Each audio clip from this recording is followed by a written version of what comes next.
ఒకపక్క ఊహించని ఆరోగ్య సమస్య, మరోపక్క హాస్పిటల్ బిల్లుల రూపంలో వచ్చే భారీ ఆర్థిక దెబ్బ. ఈ రెండూ ఒకేసారి వస్తే ఏ కుటుంబమైనా ఇబ్బంది పడాల్సిందే. హెల్త్ ఇన్షూరెన్స్ అనేది మీరు, ఇన్షూరెన్స్ కంపెనీ మధ్య జరిగే ఒక ఖచ్చితమైన న్యాయపరమైన ఒప్పందం. ఇందులోని నిబంధనలను బట్టే మీ బిల్లుల చెల్లింపులు ఆధారపడి ఉంటాయి. హాస్పిటల్ ఖర్చులు మరియు మీ పాలసీ గురించి మీకున్న అవగాహనను పోల్చి చూపే ఈ గ్రాఫ్ను గమనించండి. ఎక్కువ ఖర్చుతో కూడిన ఎమర్జెన్సీ వచ్చి మీ పాలసీ రూల్స్ పట్ల మీకు సరైన అవగాహన లేకపోతే సరిగ్గా ఇక్కడే మీ క్లెయిమ్ రిజెక్ట్ అయ్యే ప్రమాదం ఉంది. ఏటా క్రమం తప్పకుండా ప్రీమియం కడుతూనే ఉంటాం, కానీ తీరా అవసరం వచ్చినప్పుడు ఏదో ఒక చిన్న సాంకేతిక కారణం చెప్పి క్లెయిమ్ తిరస్కరిస్తారేమో అన్న భయం చాలామందిలో ఉంటుంది. సరైన పాలసీని ఎలా ఎంచుకోవాలి, వెయిటింగ్ పీరియడ్స్ వంటి కఠినమైన నిబంధనలను ఎలా విశ్లేషించాలి, అలాగే ఇన్షూరెన్స్ కంపెనీల నుండి మన హక్కులను ఎలా కాపాడుకోవాలో మనం తెలుసుకోవాలి. కాగితంపై ఉన్న పాలసీ మీకు నిజమైన ఆర్థిక సాయంగా మారాలంటే ఆ పాలసీకి సంబంధించిన నియమాలు మీకు ఖచ్చితంగా తెలిసి ఉండాలి. ఒక పక్క ఊహించని ఆరోగ్య సమస్య, మరోపక్క హాస్పిటల్ బిల్లుల రూపంలో వచ్చే భారీ ఆర్థిక దెబ్బ. ఈ రెండూ ఒకేసారి వస్తే ఏ కుటుంబమైనా ఇబ్బంది పడాల్సిందే. హెల్త్ ఇన్షూరెన్స్ అనేది మీరు, ఇన్షూరెన్స్ కంపెనీ మధ్య జరిగే ఒక ఖచ్చితమైన న్యాయపరమైన ఒప్పందం. ఇందులోని నిబంధనలను బట్టి మీ బిల్లుల చెల్లింపులు ఆధారపడి ఉంటాయి. హాస్పిటల్ ఖర్చులు మరియు మీ పాలసీ గురించి మీకున్న అవగాహనను పోల్చి చూపే ఈ గ్రాఫ్ను గమనించండి. ఎక్కువ ఖర్చుతో కూడిన ఎమర్జెన్సీ వచ్చి మీ పాలసీ రూల్స్ పట్ల మీకు సరైన అవగాహన లేకపోతే సరిగ్గా ఇక్కడే మీ క్లెయిమ్ రిజెక్ట్ అయ్యే ప్రమాదముంది. ఏటా క్రమం తప్పకుండా ప్రీమియం కడుతూనే ఉంటాం, కానీ తీరా అవసరం వచ్చినప్పుడు ఏదో ఒక చిన్న సాంకేతిక కారణం చెప్పి క్లెయిమ్ తిరస్కరిస్తారేమో అన్న భయం చాలామందిలో ఉంటుంది. సరైన పాలసీని ఎలా ఎంచుకోవాలి, వెయిటింగ్ పీరియడ్స్ వంటి కఠినమైన నిబంధనలను ఎలా విశ్లేషించాలి, అలాగే ఇన్షూరెన్స్ కంపెనీల నుండి మన హక్కులను ఎలా కాపాడుకోవాలో మనం తెలుసుకోవాలి. కాగితంపై ఉన్న పాలసీ మీకు నిజమైన ఆర్థిక సాయంగా మారాలంటే ఆ పాలసీకి సంబంధించిన నియమాలు మీకు ఖచ్చితంగా తెలిసి ఉండాలి. ముందుగా మీరు తీసుకోవాల్సిన ప్రధాన నిర్ణయం, మీకు మాత్రమే కవరేజ్ కావాలా లేక మీ కుటుంబం మొత్తానికి కలిపి ఒకే ప్లాన్ తీసుకోవాలా? ఈ డయాగ్రామ్ గమనించండి. ఇండివిడ్యువల్ ప్లాన్లో ప్రతి ఒక్కరికీ విడివిడిగా ఒక మొత్తం కేటాయించబడుతుంది. అదే ఫ్యామిలీ ఫ్లోటర్లో అందరికీ కలిపి ఒకే పూలుంటుంది. ఫ్యామిలీ ఫ్లోటర్ వల్ల ఖర్చు తగ్గుతుంది. అయితే వయసు పైబడినవారు హాస్పిటల్ పాలై ఆ పూల్లోని డబ్బులో ఎక్కువ శాతం వాడేస్తే మిగతా వారికి కవరేజ్ తగ్గిపోతుంది. మీ వయసు, అంతకు ముందున్న ఆరోగ్య సమస్యల ఆధారంగానే మీ ప్రీమియం నిర్ణయించబడుతుంది. అందుకే చిన్న వయసులోనే పాలసీ తీసుకోవడం ఎంతో ముఖ్యం. మీరు క్లెయిమ్ చేయని ప్రతి సంవత్సరానికి కంపెనీలు మీ కవరేజ్ మొత్తాన్ని పెంచుతాయి. దీన్నే క్యుమ్యులేటివ్ బోనస్ అంటారు. ఇలా గరిష్టంగా 50% వరకు మీ కవరేజ్ పెరగొచ్చు. కానీ మీరు ఒక్క క్లెయిమ్ చేసినా మరుసటి ఏడాది రెన్యువల్ సమయంలో ఆ బోనస్లో 10% తగ్గిపోతుంది. మీరు ఎన్నడూ హాస్పిటల్ మెట్లెక్కకపోయినా ఈ హెల్త్ ఇన్షూరెన్స్ మీకు ఖచ్చితమైన ఆర్థిక ప్రయోజనాన్ని ఇస్తుంది. ఇన్కమ్ ట్యాక్స్లోని సెక్షన్ 80D కింద ఈ మినహాయింపులు చూపే చార్ట్ ఇది. మీరు చెల్లించే ప్రీమియంపై సాధారణ వ్యక్తులకు 15,000 వరకు, సీనియర్ సిటిజన్లకు 20,000 వరకు పన్ను మినహాయింపు లభిస్తుంది. అయితే ఈ మినహాయింపు పొందాలంటే ప్రీమియంను నగదు రూపంలో కాకుండా ఆన్లైన్ లేదా చెక్ ద్వారానే చెల్లించాలి. సరైన పాలసీని ముందుగానే ఎంచుకోవడం వల్ల తక్షణమే డబ్బు ఆదా అవుతుంది. భవిష్యత్తులో పెరిగే ప్రీమియంల నుండి మీ ఆదాయానికి రక్షణ లభిస్తుంది. పాలసీ తీసుకున్న తర్వాత వాస్తవంగా హాస్పిటల్లో చేరినప్పుడు ఈ ప్రక్రియ ఎలా ఉంటుందో చూద్దాం. ఎంచుకునే హాస్పిటల్ను బట్టి 2 విధానాలు. నెట్వర్క్ హాస్పిటల్ అయితే చెల్లింపు నేరుగా ఇన్షూరెన్స్ కంపెనీయే చూసుకుంటుంది. నాన్ నెట్వర్క్ అయితే ముందు మీరే బిల్లు కట్టి రీఎంబర్స్మెంట్కు దరఖాస్తు చేసుకోవాలి. అయితే నెట్వర్క్ హాస్పిటల్లో చేరిన రూమ్ రెంట్ పరిమితులు, ఇతర నాన్ మెడికల్ వస్తువుల సబ్ లిమిట్స్కు మీరే స్వయంగా చెల్లించుకోవాలి.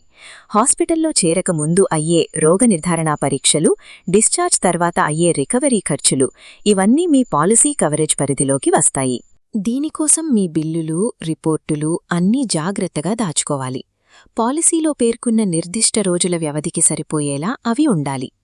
సరైన క్లెయిమ్స్ కూడా తరచుగా రిజెక్ట్ అవ్వడానికి ప్రధాన కారణం వెయిటింగ్ పీరియడ్స్. ఈ టైమ్లైన్ను గమనించండి. కొత్త పాలసీలో మీరు దాటాల్సిన 3 ముఖ్యమైన దశలు ఉంటాయి. మొదటి 30 రోజులు కేవలం ప్రమాదాల వల్ల జరిగే చికిత్సలకు మాత్రమే కవరేజ్ ఉంటుంది. సాధారణ జబ్బులకు క్లెయిమ్స్ అంగీకరించరు. మొదటి ఏడాది పూర్తయ్యే వరకు కంటి శుక్లాలు, హర్నియా లాంటి నిర్దిష్ట సమస్యలకు ఇన్సూరెన్స్ వర్తించదు. ఇక పాలసీ తీసుకునే నాటికే ఉన్న పాత ఆరోగ్య సమస్యలకు కవరేజ్ రావాలంటే వరుసగా 48 నెలల పాటు క్రమం తప్పకుండా ప్రీమియం చెల్లించాలి. ఒకవేళ పాలసీ తీసుకునే సమయంలో మీకున్న పాత జబ్బులను దాచిపెట్టితే ఈ నియమాలన్నింటినీ పక్కన పెట్టి మీ క్లెయిమ్ను పూర్తిగా రద్దు చేసే అధికారం ఇన్సూరెన్స్ కంపెనీకి ఉంటుంది. ఆరోగ్య సమస్య నుండి కోలుకోవడం ఎంత ముఖ్యమో ఈ వెయిటింగ్ పీరియడ్ నియమాలను సరిగ్గా అర్థం చేసుకోవడం కూడా అంతే ముఖ్యం. అప్పుడే మీ చేతికి డబ్బు అందుతుంది. మీరు అన్ని నియమాలు పాటించి వెయిటింగ్ పీరియడ్స్ కూడా పూర్తయ్యాక కంపెనీ మీ క్లెయిమ్ను రిజెక్ట్ చేస్తే లేదా కనీసం స్పందించకపోతే ఏం చేయాలి? అటువంటి పరిస్థితి ఎదురైనప్పుడు ప్రతి పాలసీదారుడికి ఒక స్పష్టమైన పరిష్కార మార్గం ఉంది. ఈ 3 దశల ప్రక్రియను చూడండి. మీరు నేరుగా అధికారుల వద్దకు వెళ్లలేరు. ముందుగా ఇన్సూరెన్స్ కంపెనీకి అధికారికంగా ఫిర్యాదు నమోదు చేయాలి. అక్కడ పరిష్కారం లభించకపోతేనే తర్వాతి దశకు వెళ్లాలి. కంపెనీ నుండి స్పందన లేనప్పుడు ఐఆర్డీఏకి చెందిన ఐజీఎంఎస్ ఆన్లైన్ పోర్టల్లో గానీ లేదా 155255 నంబర్కు గానీ ఫిర్యాదు చేయవచ్చు. వారు కేవలం 15 రోజుల్లోగా మీకు సమాధానం చెప్పేలా కంపెనీలను ఆదేశిస్తారు. ఇవన్నీ కాదనుకుంటే మీ చేతిలో ఉన్న మరో అవకాశం పోర్టబిలిటీ. అప్పటి వరకు మీరు పూర్తి చేసిన వెయిటింగ్ పీరియడ్ ప్రయోజనాలను కోల్పోకుండానే మీ పాలసీని వేరే కంపెనీకి మార్చుకోవచ్చు. ఈ హక్కులు, పోర్టబిలిటీ అవకాశాల గురించి మీకు తెలిస్తే ఇన్సూరెన్స్ కంపెనీ ఆధిపత్యం తగ్గిపోతుంది. తిరస్కరించబడిన క్లెయిమ్ను కూడా మీరు తిరిగి సాధించుకునే అవకాశం ఉంటుంది. హెల్త్ ఇన్సూరెన్స్ అనేది మెడికల్ బ్యాంక్రప్సీ నుండి మనల్ని రక్షించే ప్రధాన రక్షణ కవచం. అయితే దీనిని నిర్వహించడంలో పాలసీదారుడికి ఖచ్చితమైన అవగాహన అవసరం. యువత ఆరోగ్యంగా ఉన్నప్పుడే తక్కువ ప్రీమియంతో పాలసీని తీసుకోవాలి. మీకు పెద్దగా అనారోగ్యాలు రాని ఆ సమయంలోనే ఆ 48 నెలల వెయిటింగ్ పీరియడ్ సులభంగా గడిచిపోతుంది. కుటుంబాల విషయానికొస్తే తక్కువ ఖర్చుతో వచ్చే ఫ్లోటర్ ప్లాన్లను, వయసు పైబడిన తల్లిదండ్రుల కోసం ప్రత్యేకంగా తీసుకునే ఇండివిడ్యువల్ ప్లాన్లను బేరీజు వేసుకుని ఖచ్చితమైన నిర్ణయం తీసుకోవాలి.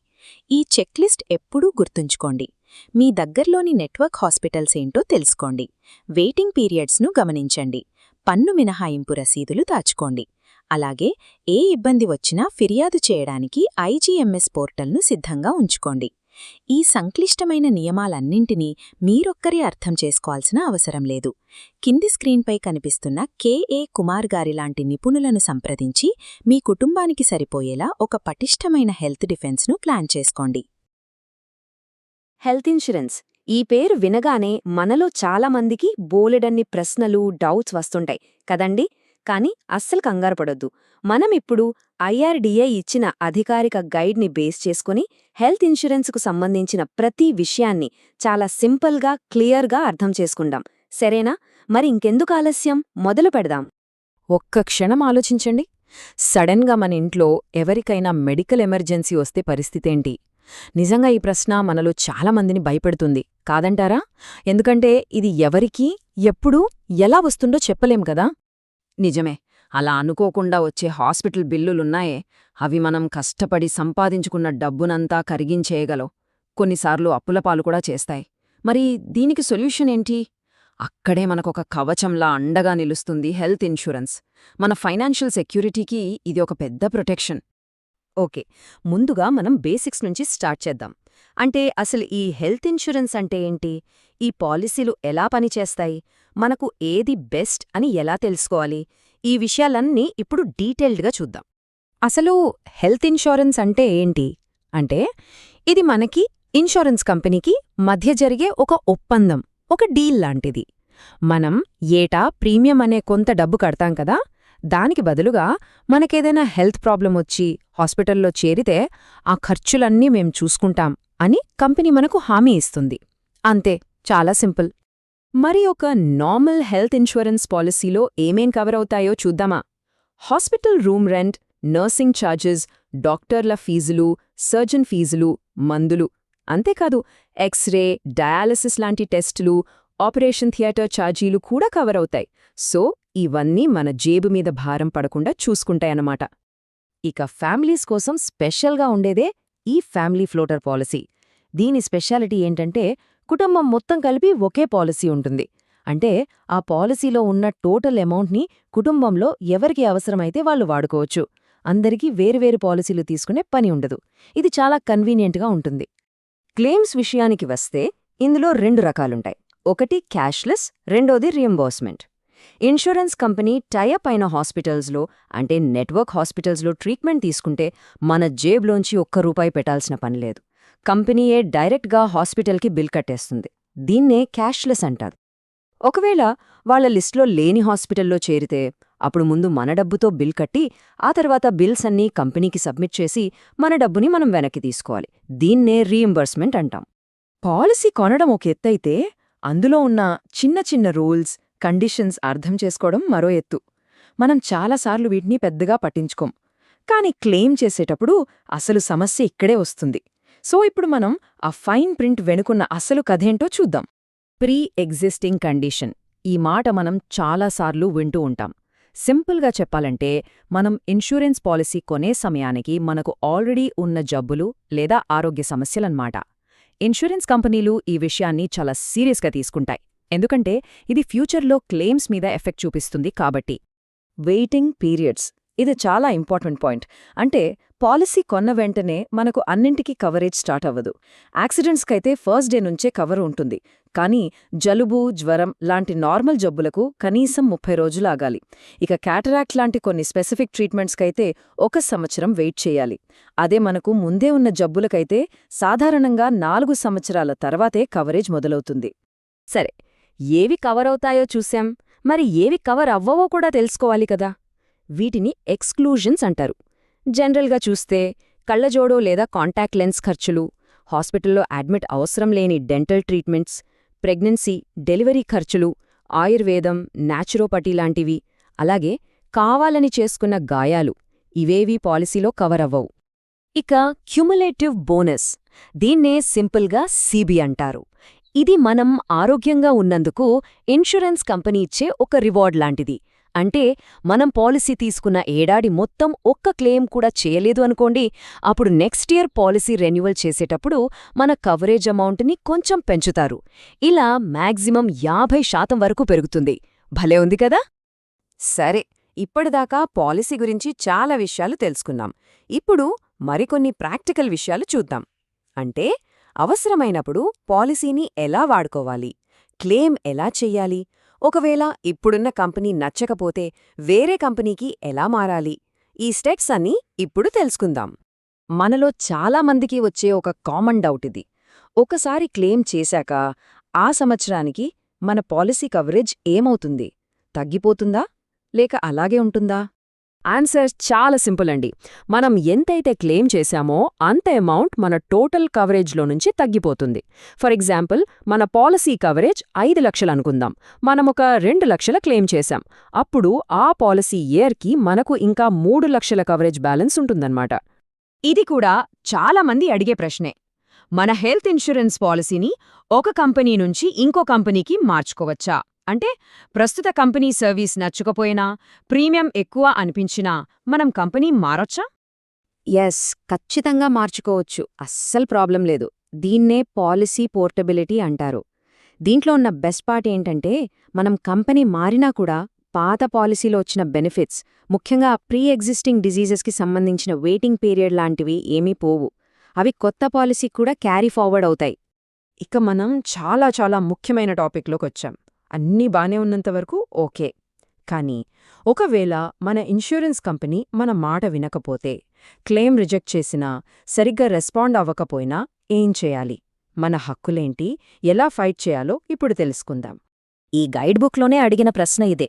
మీ ఇన్సూరెన్స్ కంపెనీ మీ మాట వింటుందా? ఈ ఒక్క ప్రశ్న చాలు మన హక్కుల గురించి మనం ఎంత తెలుసుకోవాలి, వాటికోసం ఎలా నిలబడాలి అని ఆలోచించడానికి. ఒకవేళ ఏదైనా సమస్య వస్తే కంగారు పడకుండా ఈ 3 స్టెప్ ప్లాన్ని ఫాలో అవ్వండి. స్టెప్ 1, ఫస్ట్ మీ కంప్లైంట్ని ఇన్సూరెన్స్ కంపెనీకే ఇవ్వండి. స్టెప్ 2, అక్కడ మీకు సరైన రెస్పాన్స్ రాకపోతే అప్పుడు IRDAI వాళ్ల IGMS పోర్టల్లో కంప్లైంట్ రేస్ చేయండి. స్టెప్ 3, ఇది కాకుండా మీరు వెబ్, ఈమెయిల్ లేదా 155255 అనే టోల్ ఫ్రీ నంబర్కి కాల్ చేసి కూడా మీ ప్రాబ్లంని రిపోర్ట్ చేయొచ్చు. గుర్తుపెట్టుకోండి, ఇన్సూరెన్స్ కంపెనీలు వాళ్లకు నచ్చినట్టు టైం తీసుకోవడానికి లేదు. ఐఆర్డీఐ కొన్ని ఖచ్చితమైన టైమ్లైన్స్ పెట్టింది. వాళ్లు మన కంప్లైంట్ని 3 రోజుల్లో యాక్సెప్ట్ చేయాలి, 15 రోజుల్లోగా దాన్ని సాల్వ్ చేయాలి, అలాగే ఎలాంటి ఇన్వెస్టిగేషన్ అవసరం లేని క్లెయిమ్నైతే 30 రోజుల్లో సెటిల్ చేయాలి. ఈ రూల్స్ తెలుసుకోవడమే మన పవర్. చివరగా మనల్ని మనం వేసుకోవాల్సిన ఒకే ఒక్క ప్రశ్న, మన ఆరోగ్యం ఆర్థికంగా సేఫ్గా ఉందా? హెల్త్ ఇన్షూరెన్స్ అనేది ఓ ఖర్చు కాదు, మన కుటుంబం కోసం మనం చేసే ఒక చాలా ముఖ్యమైన పెట్టుబడి. ఈ సమాచారమంతా మీకొక మంచి నిర్ణయం తీసుకోవడంలో హెల్ప్ అవుతుందని ఆశిస్తున్నాను.